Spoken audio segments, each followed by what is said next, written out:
I've thought about this a long time, and I believe there is a crisis of competence in the city of Oakland at an unprecedented level. Now, I don't say this to be insulting. This has to do with how we make decisions as a group. Currently we have a number of stories that are focused on the finance director, Aaron Roseman.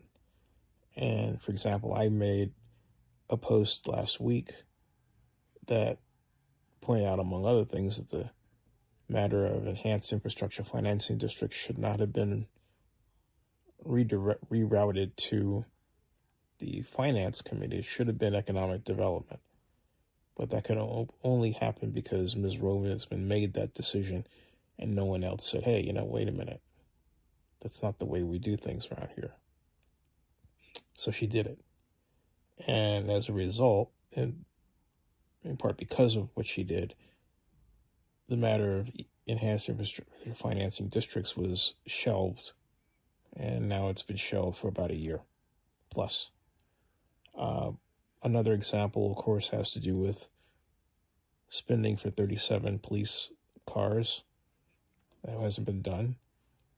Bond issues that haven't been, let, because Ms. Roseman thought, and G. Harold Duffy says, our bond rating won't get the investment we need in the markets, so they didn't want to, release it rather than ask the question, how can we improve the bond rating? Or what can we do as an alternative approach regarding the bond issue, right? And not only that, all these problems are out in the open rather than having been solved in the meeting of a task force.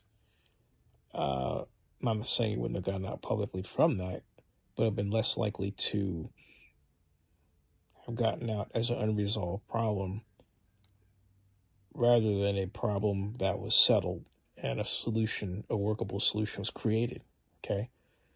And then we had the matter of, remember the grant that was poorly written, it was done at the last minute? And that was during Oakland Mary Levy Schaff's.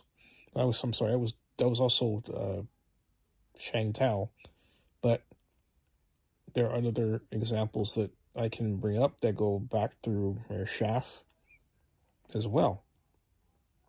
This is not the fault of any one person. I believe it's the fault of a culture that, from a perspective of institutional memory, has been ripped apart because under strong mayor in Oakland, the way it's done, the mayor hires and fires the CAO. And so when you hire and fire the CAO, you also act as if, and Libby's done this, you have control over other people that work below that person, this chief administrative officer, like an economic development manager. The result is that people start looking for jobs elsewhere, or they take their severance, take their leave, and retire. And what happens is that we're left with arguably zero institutional memory. I'm crushing your head because your head is so small. You can't get it done. You don't know. I'm crushing your head. I'm crushing your head. Right. Crushing your head because your head is small, because you don't know what to do. Because you come from another place. You didn't come up through the ranks in Oakland. You don't know how we do things. You don't know about tax increment financing. Our current city administrator has this problem. And this is happening, for the most part, on his watch. Although I would argue he's the latest person being victimized by it, because Ed Reiskin came in. Ed hired Aaron Roseman. And you would ask yourself, how come in Oakland we have this rash of people, particularly among managers, who don't get their due? They don't get to be the next person. For example, LaToya Simmons. LaToya should be city administrator. She's been there the longest. She shouldn't be toiling as an assistant. She should be in charge. Our ladders have been destroyed. Okay? When I talk about our ladders, I mean our ladders of succession, our ladders of hierarchy, our ladders of experience. The city is just literally just yanking people in from the outside and plugging them in. And in many cases, of late, these folks have no history with Oakland, or worse, they're from other parts of the country. We have the head of the Department of Transportation. He's Southern. He also comes from the area of the United States that I'm in right now, and has no feel for Oakland. Same for the CAO, city administrator, the chief administrative officer. We had Ed Reiskin before that. Ed's a San Francisco guy. He came in, lasted 1 year. I can go on and on and on. I can name different departments for which this is true. I think if I do, people will take it the wrong way. I'm not trying to be insulting, but I am pointing to a problem. And I believe the best way around that problem is to have a reshuffling of decks. Those with the greatest tenure get the most say on a particular issue in a particular area. They are not subordinate to somebody whose tenure is less and whose knows less. And that has to be our cardinal rule moving forward, because I contend that the people who know less but are at the top, they're not going to be so magnanimous to say, oh, I don't want to take a back seat here. But you have to, for the purpose of solving a problem and finishing a project. This is happening too often.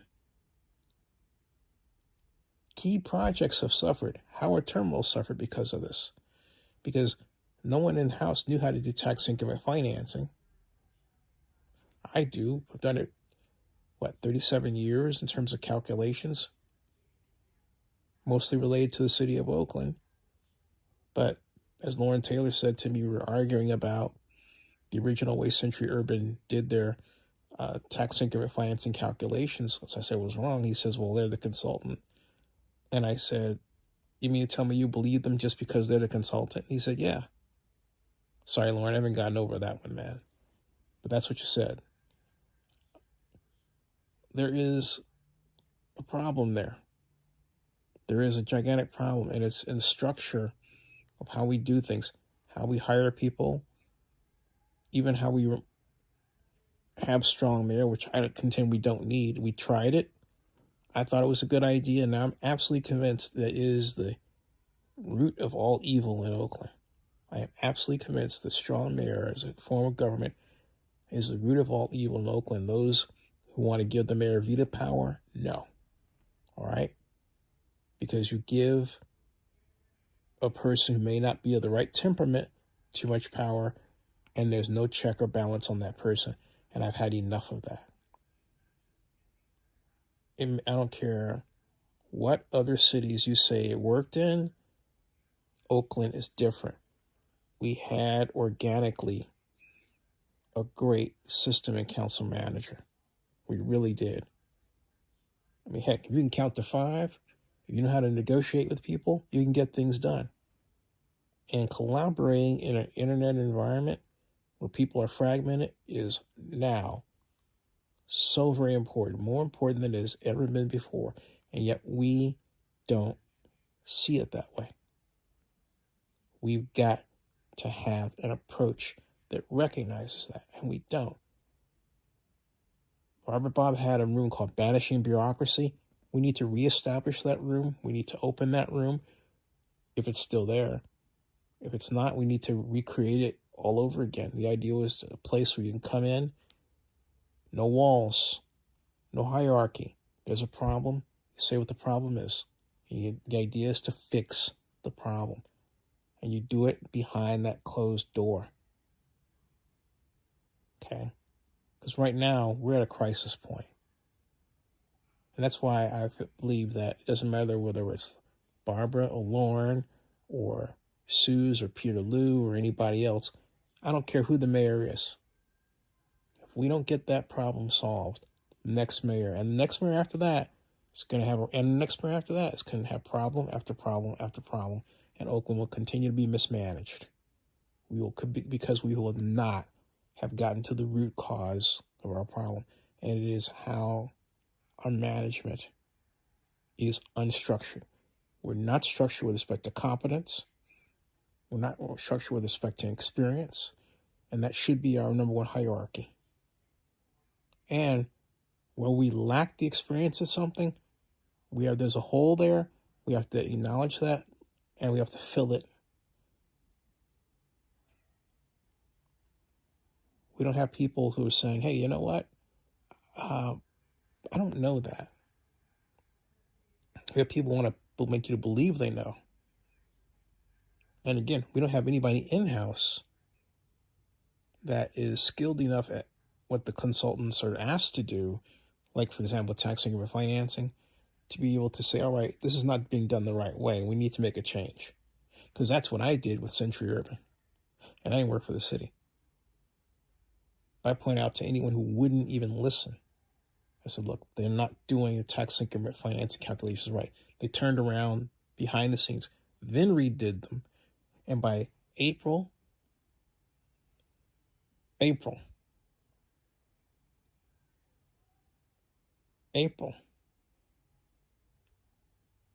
of 2023, by that point, 2 years late, while the Oakland Athletics before the Nevada legislature,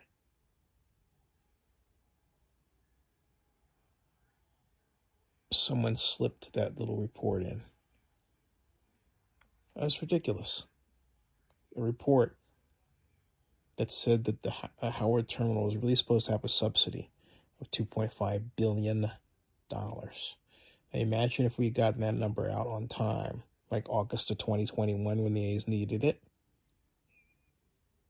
We wouldn't be talking about the A's in Sacramento bound for Las Vegas. We'd be talking about power terminal under construction. It's ridiculous stuff. We got to do better. We really got to do better, because we have a powerful crisis of competence.